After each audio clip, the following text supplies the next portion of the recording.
Power switch knob ನೋಡಿ speaker ಆಕ್ಸೆಲರ್ ಹಾಗೆ ಇದು ಒಂದು ಹಾಯ್ ಎಲ್ಲರೂ ಹೇಗಿದ್ದೀರಾ? ನಾನು ಸಖತ್ತಾಗಿದ್ದೀನಿ. ಇವತ್ತಿನ ವಿಡಿಯೋದಲ್ಲಿ ನಾನು ಒಂದು ಆಂಪ್ಲಿಫೈರ್ ಬಗ್ಗೆ ತಿಳಿಸ್ಕೊಡ್ತಿದ್ದೀನಿ.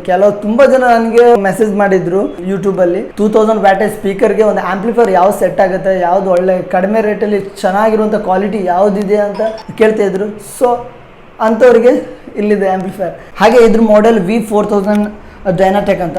ಇದು ಒಂದು ಒಳ್ಳೆ ಬೆಸ್ಟ್ ಇರೋದ್ರಲ್ಲಿ ಬೆಸ್ಟ್ ಆಂಪ್ಲಿಫೈರ್. ಇದು ಯಾಕೆ ಹೇಳ್ತೀನಿ ಅಂತ ಹೇಳಿದ್ರೆ, ಇದನ್ನು ನಾವು ಎಷ್ಟು ಹೊತ್ತು ಒಂದು 2 ತಾಸು 3 ತಾಸು ಇಲ್ಲ 5 ತಾಸು ಕಂಟಿನ್ಯೂಸ್ ಆಗಿ ಯೂಸ್ ಮಾಡಿದ್ರೂ ಬಿಸಿ ಆಗಲ್ಲ, ಸ್ವಲ್ಪನೇ ಒಂದು ಹೀಟ್ ಕೂಡ ಆಗಲ್ಲ. ಯಾಕಂತ ಹೇಳಿದ್ರೆ ಇದು ಫುಲ್ ಮೆಟಲ್, ಫುಲ್ ಒಂದು ಹೀಟ್ ಸಿಂಕ್ ಇರೋ ಥರನೇ ಇದೆ.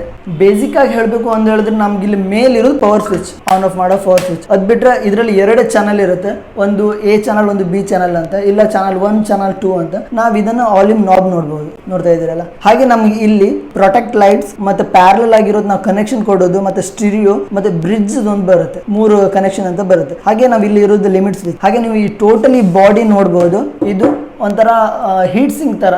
ಎಷ್ಟೇ ಹೀಟ್ ಪ್ರೊಡ್ಯೂಸ್ ಆದ್ರೂ ಇದು ಪೂರ್ತಿ ಕೂಲ್ ಮಾಡಿಬಿಡುತ್ತೆ. ಆಕ್ಚುಲಿ ಇದರಲ್ಲಿ ಬ್ಯಾಕ್ ಸೈಡ್ ನಿಮ್ಗೆ ನಾನು ತೋರಿಸ್ತೀನಿ, ಅಲ್ಲಿ ಪ್ಯಾನ್ ಕೂಡ ಇದೆ. ಹಾಗೆ ನಾವು ನಂತರ ನೋಡೋದು ಬ್ಯಾಕ್ ಪ್ಯಾನಲ್. ಹಾಗೆ ಬ್ಯಾಕ್ ಪ್ಯಾನಲ್ ಇಲ್ಲಿ ನಮಗೆ ಸ್ಪೀಕರ್ ಔಟ್ಪುಟ್ ಕನೆಕ್ಟರ್ ಸಿಗುತ್ತೆ, ಸ್ಪೀಕರ್ ಕಾರ್ಡ್ ಕನೆಕ್ಟ್ ಮಾಡೋದು. ಹಾಗೆ ನಾವು ಸ್ಪೀಕರ್ ಇಲ್ಲ ಆದ್ರೆ ನಾವು ಇಲ್ಲೂ ಬೇಗ ಕನೆಕ್ಟ್ ಮಾಡ್ಬೋದು, ಪಾಸಿಟಿವ್ ನೆಗೆಟಿವ್ ಇದೆ. ಆಲ್ಮೋಸ್ಟ್ ನಾವು ಇವಾಗ ಎಲ್ಲದು ಯೂಸ್ ಮಾಡೋದು ಸ್ಪೀಕರ್ ಕಾರ್ಡೇ ಯೂಸ್ ಮಾಡ್ತೀವಿ. ಹಾಗೆ ಇದರಲ್ಲಿ ಇರೋದು ಇನ್ಪುಟ್ ಮೇಲ್ ಫಿಮೇಲ್ ಆಕ್ಸೆಲರ್ ಯೂಸ್ ಮಾಡೋದು. ಹಾಗೆ ನಿಮ್ಗೆ ಇದರಲ್ಲಿ ಒಂದು ಸ್ಪೆಷಲ್ ಇದೆ, ಸಬ್ ಊಫರ್ ಕ್ರಾಸರ್ ನಾವು ಕೊಡ್ಲಿಲ್ಲ ಅಂತ ಹೇಳಿದ್ರೆ ಕ್ರಾಸರ್ ಬದಲಿಗೆ ನಾವಿಲ್ಲಿ ಸಬ್ ಊಫರ್ನ ನಾವು ಈ ತರ ಕನೆಕ್ಟ್ ಮಾಡಬಹುದು. ಸಬ್ ಊಫರ್ದು ನಮ್ಗೆ ಇಲ್ಲಿ ಫ್ರೀಕ್ವೆನ್ಸಿ ಇಲ್ಲೇ ಅಡ್ಜಸ್ಟ್ಮೆಂಟ್ ಮಾಡ್ಲಿಕ್ಕೆ ಆಗುತ್ತೆ. 2 ಚಾನಲ್ದು ಸೆಪರೇಟ್ ಕನೆಕ್ಷನ್ ಕೊಟ್ಟಾರೆ. ಹಾಗೆ ನಾವು ಇನ್ನೊಂದು ಸ್ಪೆಷಲ್ ಫೀಚರ್ಸ್ ಇದೆ ಇದರಲ್ಲಿ, ನಾವು ಸ್ಟಿರಿಯೋ, ಬ್ರಿಡ್ಜ್ ಮತ್ತೆ ಪ್ಯಾರಲಲ್. ಇದನ್ನ ನಾವು ಎಲ್ಲಿ ಈಗ ನಾವು ಚಾನಲ್ 1 ಕನೆಕ್ಟ್ ಮಾಡಿದ್ರೆ ನಾವು ಇಲ್ಲಿ ಬ್ರಿಡ್ಜ್ ಕನೆಕ್ಟ್ ಮಾಡ್ರೆ ಅಥವಾ ಪ್ಯಾರಲಲ್ ಅಲ್ಲಿ ಕನೆಕ್ಟ್ ಮಾಡಿದ್ರೆ ನಾವು 2 ಕೇಬಲ್ ಹಾಕುವಂತ ಅವಶ್ಯಕತೆನೇ ಇಲ್ಲ. ಹಾಗೆ ನಾವು ಈಗ ಮತ್ತೊಂದು ಇದು ಏನಾದ್ರು ಓವರ್ ವೋಲ್ಟೇಜ್ ಇದ್ರೆ, ಏನಾದ್ರು ಹೈ ವೋಲ್ಟೇಜ್ ಫ್ಲಕ್ಚುಯೇಷನ್ ಇದ್ರೆ, ಏನಾದ್ರು ಪ್ರಾಬ್ಲಮ್ ಆಗಿದ್ರೆ ಇದು ರಿಸ್ಟಾರ್ಟ್ ಬಟನ್ ಪ್ಲೇ ಆಗಿರುತ್ತೆ, ಆಟೋಮೆಟಿಕ್ ಮ್ಯೂಟ್ ಆಗಿರುತ್ತೆ.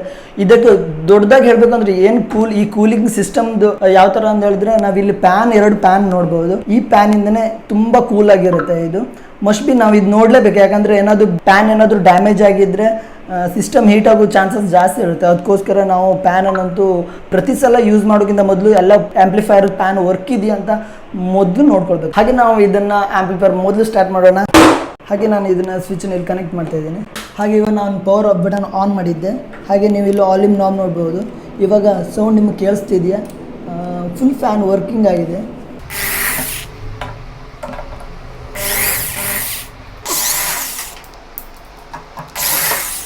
ಇದೆಲ್ಲ ಸ್ಕ್ರೂ ತೆಗೆದ ನಂತರ ಓಪನ್ ಮಾಡಬೇಕು ಮೇಲೆ ಪ್ಯಾನಲ್.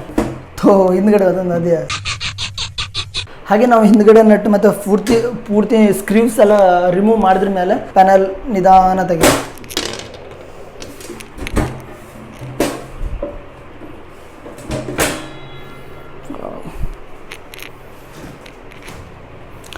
ಹಾಗೆ ನೀವು ಇಲ್ಲಿ ಪೂರ್ತಿ ಸೆಕ್ಷನ್ ಕಾಣ್ಬಹುದು. ಇಲ್ಲಿರೋದು ಮೇಲ್ ಆಗಿರೋದು ಕಾಯಿಲ್, ಇದರಲ್ಲಿ ಇಂಪಾರ್ಟೆಂಟ್ ಆಗಿರೋದೇ ಕಾಯಿಲ್. ಹಾಗೆ ನಾವು ಇಲ್ಲಿ ಡ್ರೈವರ್ ಸೆಕ್ಷನ್ ನೋಡ್ಬೋದು. ಇದೆಲ್ಲ ಇದು ಒಂದು ಚಾನಲ್ದು, ಇದೊಂದು ಚಾನಲ್. ಇಲ್ಲಿ ನಾವು ಇಲ್ಲೆಲ್ಲ ಟ್ರಾನ್ಸಿಸ್ಟರ್ ನೋಡ್ಬೋದು.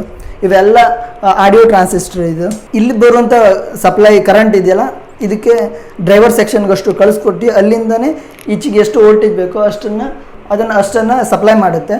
ಹಾಗೆ ನೀವು ಬ್ಯಾಕ್ಗ್ರೌಂಡ್ ಹಾಗೆ ನಾವು ಇನ್ಪುಟ್ ಏನು ನಾವು ಸಿಗ್ನಲ್ ಕೊಡ್ತೀವಿ, ಆ ಸಿಗ್ನಲ್ ಇಲ್ಲಿ ಡ್ರೈವರ್ ಸೆಕ್ಷನಲ್ಲಿ ಅದು ಪ್ರೊಸೆಸ್ ಆಗಿ ನಂತರ ನಮ್ಗೆ ಇಲ್ಲಿ ಡಿಸ್ಟ್ರಿಬ್ಯೂಷನ್ ಆಗ್ತದೆ. ಈ ಯಾವುದು 2 ಸೆಕ್ಷನ್ ನಾವು ಚಾನಲ್ 1 ಚಾನಲ್ 2 ಅಂತ ಯೂಸ್ ಮಾಡ್ತೀವಲ್ಲ, ಹಾಗೆ ಇದೆಲ್ಲ ವೋಲ್ಟೇಜ್ ಸಪ್ಲೈ ನಮಗೆ ಸಿಗೋದು ಅಂತ ಹೇಳಿದ್ರೆ ಈ ಕಾಯಿಲಿಂದನೇ ಸರಿ. ಇದನ್ನು ನಮಗೆ ಆಲ್ರೆಡಿ ನಾನು ನಿಮ್ಗೆ ಹೇಳಿದೆ ಪ್ರೀಸೆಟ್ ಬಟನ್.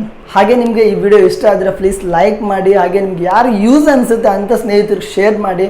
ಹಾಗೆ ನೀವು ಇನ್ನೂ ಈ ಸ್ಪೀಕರ್ ಅಥವಾ ಒಂದು ಲೈಟಿಂಗ್ ಅಥವಾ ಈ ಥರ ಬಿಸ್ನೆಸ್ ಬಗ್ಗೆ ಏನೋ ತಿಳ್ಕೊಳ್ಬೇಕು ಅಂತ ಹೇಳಿದ್ರೆ ಈ ಚಾನಲ್ ಸಬ್ಸ್ಕ್ರೈಬ್ ಮಾಡಿ. Okay, thank you.